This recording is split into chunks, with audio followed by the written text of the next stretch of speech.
everyone. Just a quick message, maybe of encouragement I wanted to share.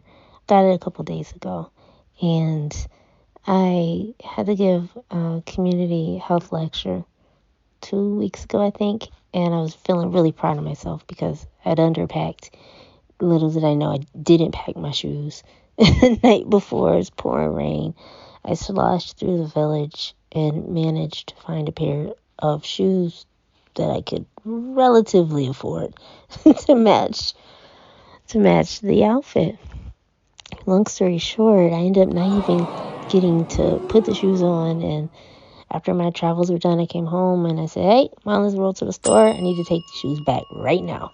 She said, "You're not taking them shoes back. They're cute." I'm like, "Oh, but yes, I am. I could not afford them.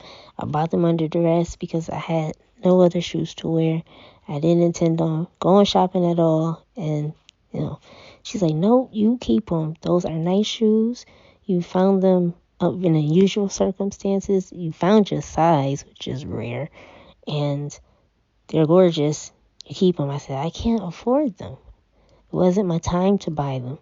And she said, "I'll get them for you, as you keep them as a birthday gift, but whatever you do not take them shoes back. They're meant for you." So I do love these shoes.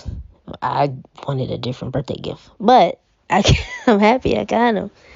And, I'm grumbling, only child grumbling, leaving the kitchen. It hit me. In my lecture, I often make references to popular culture, mostly music. In this case, I did a whole theme around The Wiz. What autoimmune illnesses and cluster groups in urban areas has to do with The Wiz, I don't know. It makes sense in my mind. But in this case, it hit me. Dorothy got the shoes from the witch as she entered Oz. She walks the road, meets up with her 4 friends. They talk about their trauma.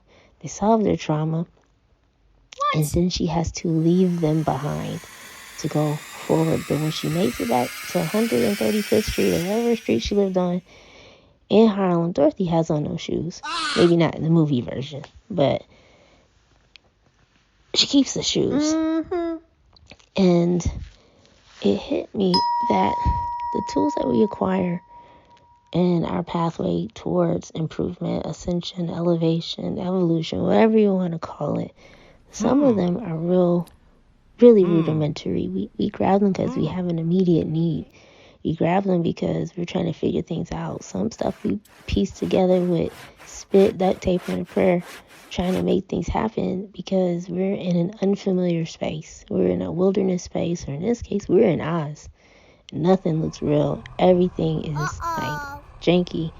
We just trying to figure it out to get back to some semblance of another side. But then some of those things we gotta leave behind because that's their space. That's where they belong.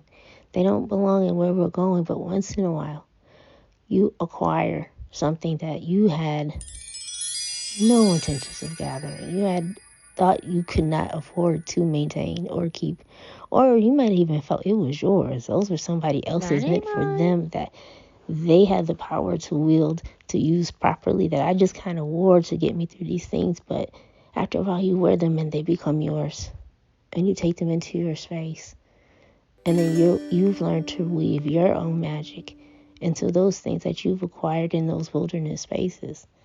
And for me, it was this.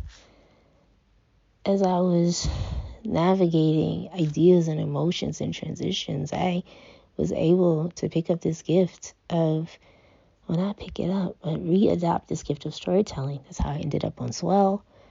That's how I kind of got through social media. I was writing bedtime stories to someone I had a massive, massive crush on. But I thought I'd toss it away because sometimes remembering it was just a little painful. It stung a little. It was a little embarrassing. Just a little. Obviously, I'm still doing it. Because these are the shoes that I keep. And they take me where I need to go. I think that's another deciding factor when we get to figure out what stays and what goes. But, sometimes you keep the shoes.